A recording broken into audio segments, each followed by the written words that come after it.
Hello everyone, myself Saksham and welcome to my YouTube channel grow your knowledge. इस video में हम basic of speaking English का second part देखेंगे, जिस preposition. Second part is preposition.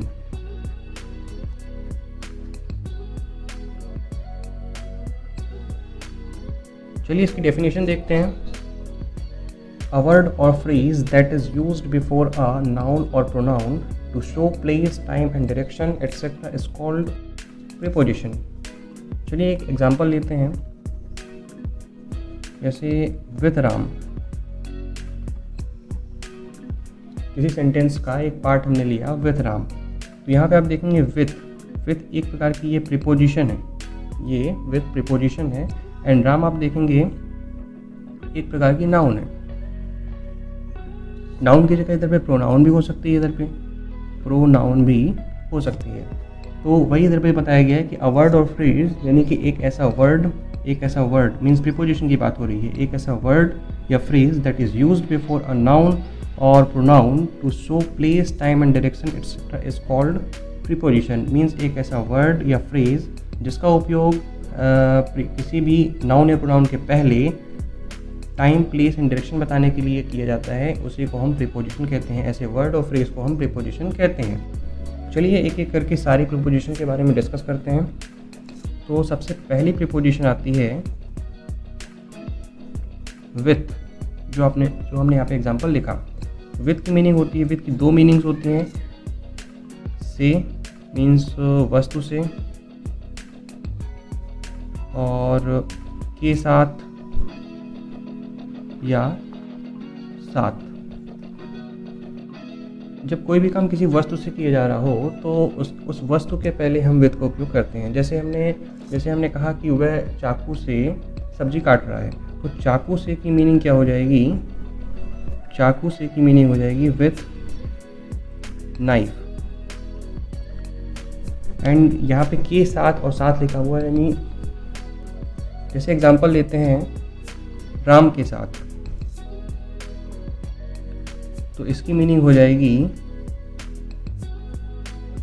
With Ram.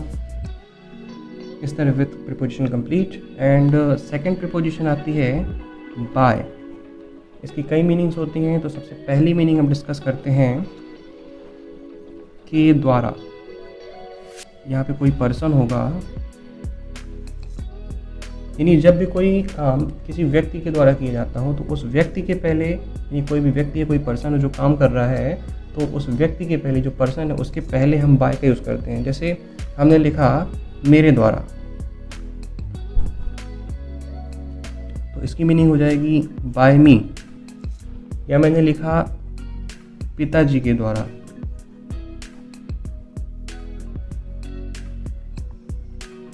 Bye father. या फिर माता जी के द्वारा बाय मदर, भाई के द्वारा by my brother etcetera. Second meaning आती है से। ये हमेशा साधन के लिए होता है। तो जब किसी साधन से कहीं आने जाने की बात की जाती है तो उस साधन के पहले, जो साधन होता है, जो व्हीकल होता है, उस साधन के पहले बाय का यूज़ करते हैं। जैसे हमने लिखा कार से, तो इसकी मीनिंग हो जाएगी बाय कार। इस तरह आप देखेंगे बाय बस, बाय व्हीकल, इस तरह हम इसको देख सकते हैं। थर्ड आता है तक। ये समय के लिए होता है। जैसे यदि किसी निश्चित समय के साथ तक जुड़ा हो तो उस समय के पहले बाय का यूज़ करते हैं। जैसे हम एक एग्जांपल लेते हैं 8 बजे तक, यानी एक इसमें निश्चित समय होना चाहिए, जैसे 8 बजे, 9 बजे। 8 बजे तक इसकी मीनिंग हो जाएगी बाय 8 o'clock, बाय 8 o'clock। इस तरह 9 बजे, 10 बजे, bye 8 o'clock, bye 9 o'clock, bye 10 o'clock, इस तरह हम इसको देख सकते हैं। फिर फोर्थ आता है करके। इसमें क्या होता है? बाय प्लस मेन वर्ब का इन वर्ब प्लस ing। तो इसमें आप देखेंगे कि यदि बाय, यानी कि बाय के बाद कोई भी मेन वर्ब आती है तो उसमें हमेशा ing फॉर्म लग जाता है मेन वर्ब का।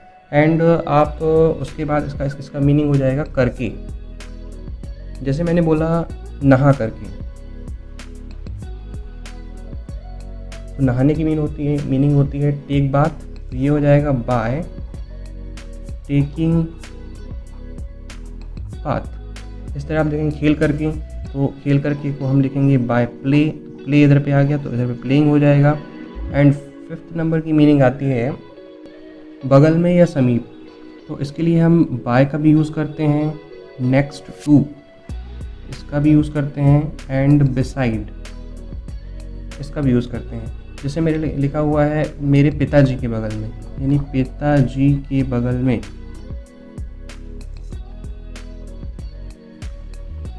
तो इसकी मीनिंग हो जाएगी बाय फादर। 6th आता है से होकर के, से होकर के, तो इसके लिए जैसे यहाँ पे रास्ता हो जाएगा, रास्ते के लिए हमेशा यूज़ किया जाता है। तो जब हम किसी रास्ते से होकर गुजरते हैं तो उस रास्ते के पहले बाय का यूज़ करते हैं। जैसे हमने लिखा गांव से होकर के, एक एग्जांपल हमने लिया गांव से होकर के, तो ये हो जाएगा बाय विलेज। तो 7वां देखते हैं के हिसाब से, के हिसाब से ये कोई भी क्वांटिटी हो सकती है, यानी जब हम कोई वस्तु किसी मात्रा के हिसाब से खरीदते हैं, यानी कोई भी क्वांटिटी के हिसाब से खरीदते हैं, तो उस क्वांटिटी के पहले बाय का यूज़ करते हैं। जैसे हमने लिखा 1 दर्जन के हिसाब से, तो बाय डजन, इस तरह हम एग्जांपल ले सकते हैं। और फिर 8th नंबर आता है का नाम लेकर के। जैसे मैंने बोला भगवान का नाम लेकर के, तो बाय गॉड, या किसी कसम खा करके बोलते हैं हम तो बोलते हैं बाय गॉड, या जैसे राम का नाम लेकर के तो बाय राम, ऐसे। अब नेक्स्ट है समय बताने के लिए एट, इन, ऑन का यूज़। तो सबसे पहले इसमें हम इन्हीं समय बताने के लिए इन प्रीपोजिशन का यूज़ किया जाता है। तो सबसे पहले देखेंगे एट का यूज़। तो एट का यूज़ होता है यानी घड़ी के द्वारा समय बताए जाने वाले को, मीन्स घड़ी के द्वारा बताए जाने वाले समय के पहले एट का यूज़ करते हैं। जैसे हमने घड़ी के समय लिखा 9 बजे, 9 बजे हमने लिखा, तो ये हो जाएगा एट 9 o'clock। ओके, इस तरह आप eight 10 o'clock, eight 11 o'clock, eight 11:30 ये भी लिख सकते हैं। फिर सेकंड नोट इसका सेकंड नोट ये आता है कि रात के पहले एट का यूज़ करते हैं। जैसे हमने लिखा रात को लिखा, तो ये हो जाएगा एट नाइट। एंड आधी रात को देखेंगे तो एट मिड नाइट, आने वाली रात को एट नेक्स्ट नाइट, इस तरह। सेकंड आता है इन का यूज़ महीनों के नाम के आगे, सन के नाम के आगे, सुबह, शाम, दोपहर, इस तरह हम करते हैं। तो जैसे महीनों के नाम के आगे हमने एग्जांपल दिया मार्च में, तो मार्च में हमने लिखा तो यहाँ पे इन मार्च हो जाएगा, इन जनवरी, इन मार्च, इन अप्रैल, इस तरह। एंड सन 2000 में, तो सन 2000 में लिखेंगे तो इन 2000। दोपहर के लिए आप करेंगे कि दोपहर को तो इन नून, इन आफ्टरनून, या जनवरी 1990 में तो इन जनवरी 1919। अब देखते हैं ऑन। तो जब दिनों के नाम के आगे को जुड़ा हो, तारीखों के नाम के आगे को जुड़ा हो, और त्योहारों के नाम के आगे को पर में जुड़ा हो, तो वहाँ पर ऑन का यूज़ किया जाता है। जैसे हमने लिखा सोमवार को, तो इसका मीन्स हो जाएगा ऑन मंडे। और हमने लिखा 15 अगस्त को, तो ये हो जाएगा ऑन 15 अगस्त।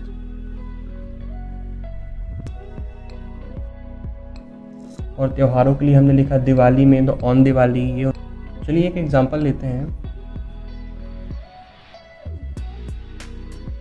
तुम मेरे साथ सोमवार को दिवाली में कार से गांव जा रहे हो, तो हमें उसको उसी सब्जेक्ट ऑब्जेक्ट मेन वर्ब वाले फॉर्म में हमको उसको चेंज करना है।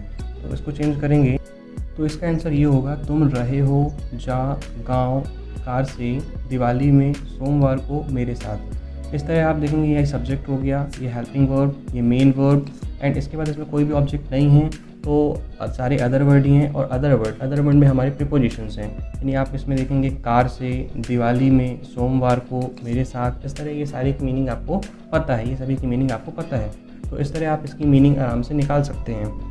तो और एक इम्पॉर्टेंट पॉइंट इधर भी है कि किसी भी प्रीपोजिशन को, यानी बहुत जैसे इसमें इस एग्जांपल में बहुत सारे प्रीपोजिशंस हैं, तो प्रीपोजिशन को किसी भी ऑर्डर में कहीं से भी कुछ भी लिखा जा सकता है। यानी कार से जैसे मैंने लिखा तो कारसे को हम दिवाली में यहाँ भी लिख सकते हैं, यानी ये दिवाली में इसको हम यहाँ पे भी लिख सकते हैं गांव में, और गांव को हम यहाँ भी लिख सकते हैं। इस तरह हम इस एग्जांपल को कर सकते हैं। नेक्स्ट वीडियो में हम नेक्स्ट प्रीपोजिशंस को देखेंगे।